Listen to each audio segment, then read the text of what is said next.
Eto na sila, ang nag-iisang masugid na tagahanga ni Nicole Yala. Chris Chuper! Kasama ang nag-iisang die-hard fan ni Chris Chuper, Nicole Yala! Dear Nicole and Chris. Dear Nicole and Chris. Dear Nicole and Chris. Dear Nicole and Chris.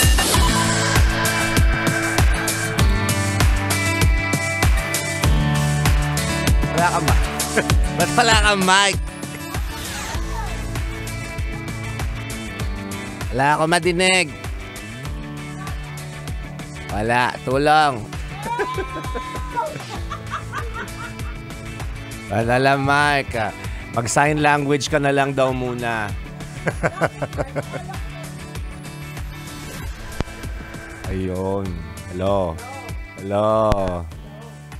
Teka lang, nagbabayad naman po kami ng kuryente. Bakit sinasabotahin niyo po yung daloy ng kuryente sa mic ni Nicole Yala? Hello? Ayan! Nakakapagsalita na ako. Ganito pala yung pakiramdam. It's a miracle! It's a miracle!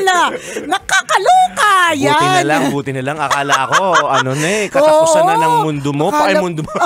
Akala ko katapusan na ng mundo ko na hindi ako makakapagsalita. Grabe, it's a miracle na nakakapagsalita. O, diba? Pero sa True Lalo to lang halong eklabu, diba? Isipin mo isang araw, hindi ka nakakarinig. Nako. Or isang araw hindi ka nakakakita. Hindi ka nakapagsasalita. Oo, hindi ka nakakapagsalita. Ilang segundo lang, wala pang 15 seconds, tag-panic ka na. Yung taranta ko agad. Kahit alam mo sa sarili mo, na technical difficulty lang naman yun. Na talaga naman nakakapagsalita ako sa tunay na buhay. Meron akong pakiramdam na nakakalurky. Kaya isa itong pagpapaalala po sa ating lahat, 'di ba? Na wala ka mang eksenang out of town. Yan. Wala ka man lang eksena ng long weekend na may rampa sa kung saan-saan, 'di ba? The fact na ikaw ay nakakapagsalita, nakakakita, nakakarinig, nakakahawak, nakakahipo, nakakasalat. Nakakadakma. Totoo. Nakahimas. Yan, 'di ba? Isa itong pagpapatunay na dapat po tayong magpasalamas. Ano ba? Kasi sabi mo, salat, himas, hipo, hindi salamas na. Hindi, magpasalamas na tayo kasi salat, hipo, di ba? Hindi ba rin totoo? Isipin mo, isang araw, hindi maka-feel yung fingertips mo ng anything, di ba? Yung wala ka ng sense of touch, di ba? Nakakatakot. Isipin mo, parang, paano mo malalaman kung mainit pala yung kaldero? Paano mo pala malalaman kung malamig pala ang freezer, di ba? Uy, hawakan yung kalderong mainit mamaya. Diba? Para testing.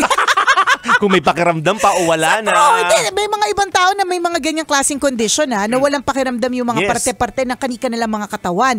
And kung lahat ng parte ng katawan mo may nararamdaman, 'di ba? Nakakakita. In fact nga yung kahit na sabihin mong may sipon o kaya masakit ang ulo, ganyan. Isa rin po itong senyales na una, okay ka, may nararamdaman ka, ayos ka pa, di ba? Normal ka pa. Correct. Yes, totoo yun. And itong mga kaibigan, itong pinag-uusapan natin ngayon, no, hindi naman to bago But sometimes, actually most of the time, these are taken for granted. Sa True Lalo. Yung 5 senses mo, di ba, elementary ba lang tayo, binibigyan na ng diin sa atin ito ng mga teacher natin Di ba, yung pakiramdam, paningin, pandinig, panlasa, at kompleto na ba yung 5? Basta yung 5 yan, kung meron kanyan mga kaibigan, ipagpapasalamat mo talaga yan. Pero hindi natin ipinagpapasalamat. Totoo. Wala yung appreciation natin everyday doon kasi iba yung focus natin. Correct ka. Ang focus mo bagong cellphone, ang focus mo lakad mamaya, ang focus mo magmo-mall ka mamaya. Pero yung nagising ka kanina, dumilat ang mga mata mo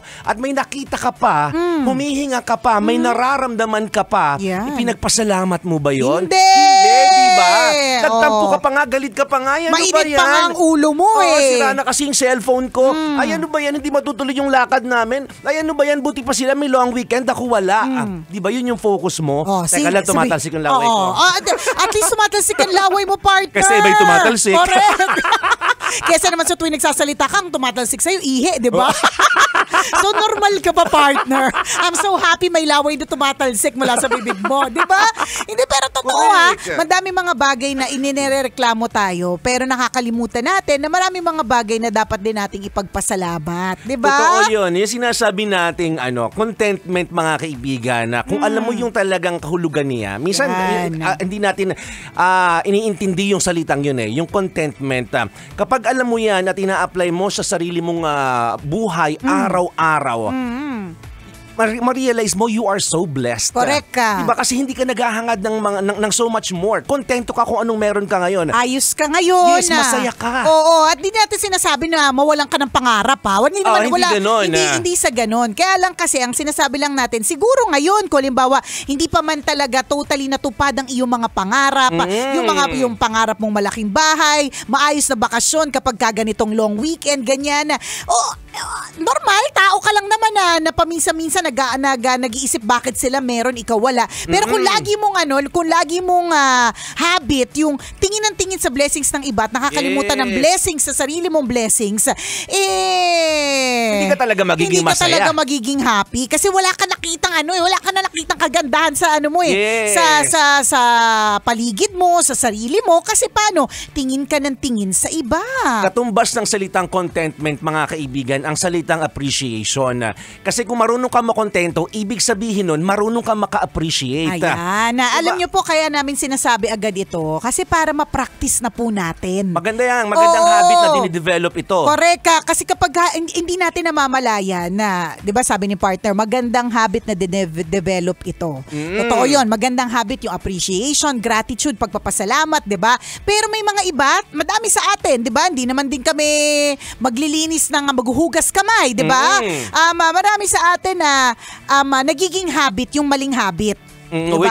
Which is example. Yan sa halip na tingnan ng sariling blessings, titingnan ng blessings ng iba, inggitero ng taon. Yan, ganon. Diba isipin mo inggiterang palaka ng taon. Diba? Inggitero ng palaka ng taon ng dekada. Diba? Lahat na. Diba? Ang pangit pakinggan, diba? Ang pangit. Oh. And the faster or mas mabilis mong makakatch yung sarili mo na ay mali pala yung ginagawa ko. Feeling ko mas madali siyang baguhin at ayusin. Kasi kung matagal mo nang ginagawa, di ba parang katulad ng bisyo. Pag matagal mo nang ginagawa, 10 taon ka na nag-yosi, hindi na ganun kadali yun kapag ka ni-let go. Kahit pa di ba sabi ko nga po sa inyo. Kasi naging bahagi na ng sistema mo. Di ba? Ako, lagi ko yung example kasi naging parte ng sistema ko yan. Dati po siyang kapre. Dati po. Alam mo na, yung mga tropa ko yan. Tikbalang, kapre. Dati po siyang girlfriend ng kapre. Jowa, alam mo na. Ginawa kasi ako ng kapre. Naghihit-hitan po sila sa ilalim ng puno ng balete. Correct. At alam nyo ba, ang mga hinihitit namin kasing lalaki ng mga puno ng balete. Di ba? Walang sinabi yung mga yosi nyo. Di ba Yosi Kadiri yun dati, yung mga panahon na yun. Sa true, di ba? Dalaga ka pa nun. Correct. And dahil nga nagtagal siya ng matagal na panahon, hindi siya yung ganong kadali na pag isang araw may magsabi sa'yo na tumigil ka na. Hindi siya ganun It will take time. It will take lots and lots of prayers para ma-let go yun. Kaya nga sinasabi natin, the easier or the faster, di ba? Mas mabilis mong makatch yung sarili mo na meron ka palang maling ginagawa, mas madali siyang palitan Mas madali siyang baguhin. Meron akong ilang beses ko na nabasa yung parang caption na yan na kapag ka daw ikaw ay sumakay sa train at na-realize mo na nilagpasan mo yung train station na dapat nabababaan mo, dapat bumaba ka na agad. Diba? Kasi ang tanga-tanga mo, yun na nga. Diba? Australia na nga diba? Tapos umabot ka pa ng monumento, diba? So the faster na makababa ka doon, mas mabilis kang makakabalik sa kung saan ka talaga dapat at mas mura. Yes. Diba? And ang sinasabi doon, it's also about life.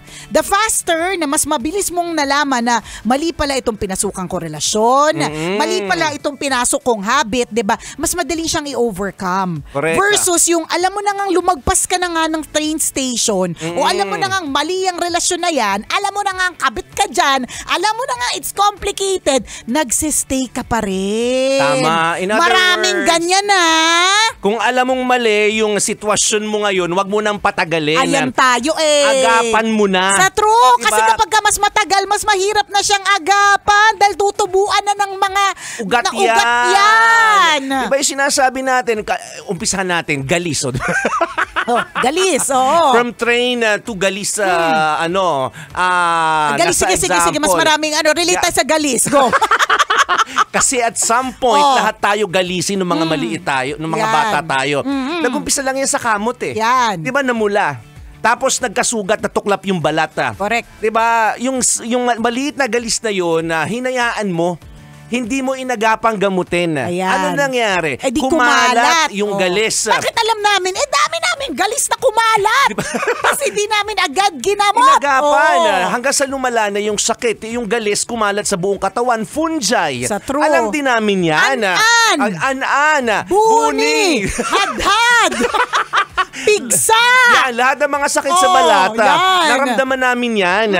Ito yung mga bagay na hindi mo inagapan tapos hinayaan mong kumalat sa katawan. Hindi ba itong kumalat sa katawan ang hirap ng gamutin? At ang pinakamalala pa dito, hindi mabuti kung balat mo lang, 'di ba? Oo. Balat pa ng kapitbahay, Nako. lahat ng mga nakakasalamuhan, Nako. 'di ba? Hanggang sa isang buong community na po kayong nangangate, 'di ba? At sa nagsimula, 'di ba? Naging pandemya na yan. Doon nag-umpisa yung pandemic, 'di ba? Oo. Ganyan. So dapat sa una pa lang, 'di ba? Kaya nga tingnan mo ngayon.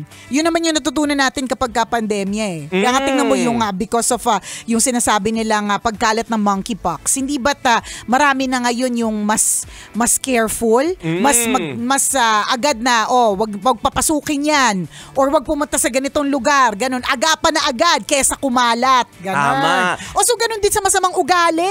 Dapat the easier you catch it na parang nakapagsabi pala ako ng hindi maganda. Kasi kapag ganyan na nasanay ka ng mambash, wala na sa'yo yan eh. Totoo Isang yun. araw, Normal na sa'yo normal yun. na sa'yo. Second nature na sa'yo yan. Na kapag ka naninira ka ng kapwa, parang wala na lang sa'yo. Totoo diba? yun. Yung Ganun. sinasabi natin, no, dapat maging mindful tayo sa mga sinasabi natin. Tama. Sa iniisip natin. And at the same time, yung behavior natin, dapat mindful ka doon.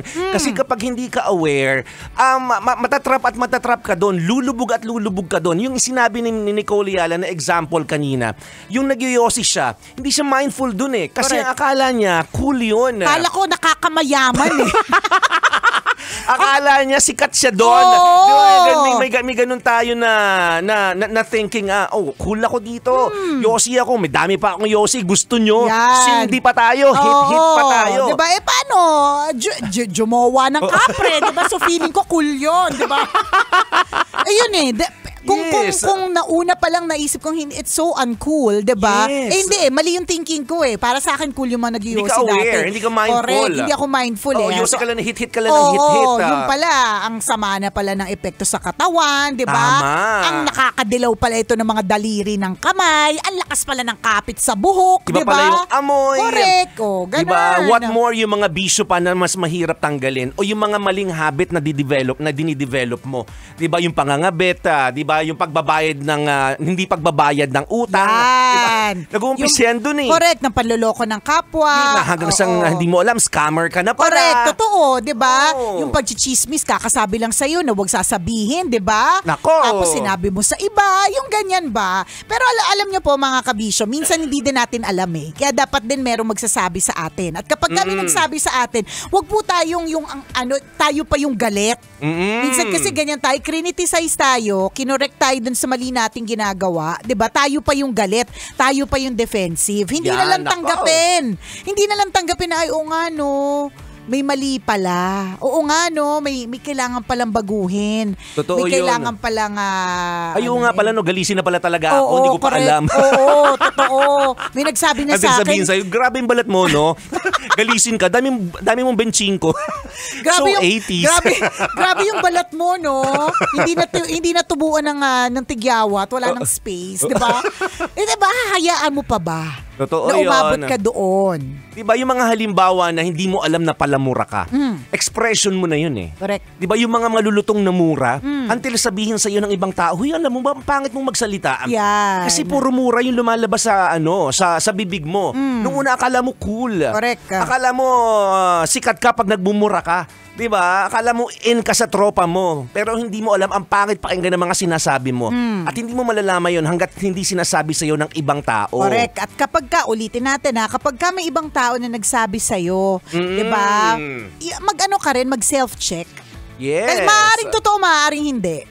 Tama. 'Di ba? So ang sinasabi natin hindi lang para sa mga bata Ito po yung reminders din para sa mga matatanda. Lalo na feeling ko sa mga matatanda. Kasi pag matatanda na minsan ang hirap ng turuan Hindi na Bilib mapagsabihan. sa sarili. Correct, hindi na mapagsabihan. Tama. Ganun. Lahat ng ito mga kaibigan, lahat naman tayo tinatamaan. Oo naman. Diba? Ang importante lang talaga maging aware tayo sa Correct. sinasabi natin, sa iniisip natin, lalong-lalo na sa mga ginagalaw natin. Sa True Laloto lang halong eklabu, ha? Maraming salamat sa lahat ng mga kabisya natin na katutok na kantabay ngayong oras na ito. Batiin lang natin, partner, ang aking pinaka-loves na napakagaling na designer na si Paulo Baltazar. Oy! He's celebrating his happy birthday today. Happy birthday, my friend! Paulo, kumusta naman? May Ayan. pa-barbecue ba dyan sa inyo? Baka makarating dito sa atin. Ayan, sige. Hintayin na lang namin, ha? Syempre, ang mga binabati lang talaga natin ng pangmalakasan, yung mga alam natin na magpapadala ng barbecue. Charot. Happy birthday, Paulo Baltazar. Napakagaling na designer. Oo naman, napakabait Napakabait, nilalang. napakahusay. Kung natatandaan niyo po yung papanti ko nung Aliwan Fiesta, gown na yon, gawa ni Paulo Baltazar. And he's celebrating his 34th. Nagulat ako, 34 Akala ko na siya. 27 lang. Akala ko 24 lang. Yung barbecue on the way na ba? Sarapan mo yung sauce, ha? Sa True Lalo. Happy dami-damihan birthday! mo. At sa lahat naman nagsa-celebrate ng birthday, enjoy your special day. Muli ako ang kumikinang ina mo na si Nicole Yala. At ako naman si Cambio King Chris Chuper. Na nagpapaalala. Una, magdasal ka para mabuhay ka. Pangalawa, mag-toothbrush ka para mabuhay ng iba. Yun! PCS. Kailangan pa bang i-memorize yan? Love Radio. Basic!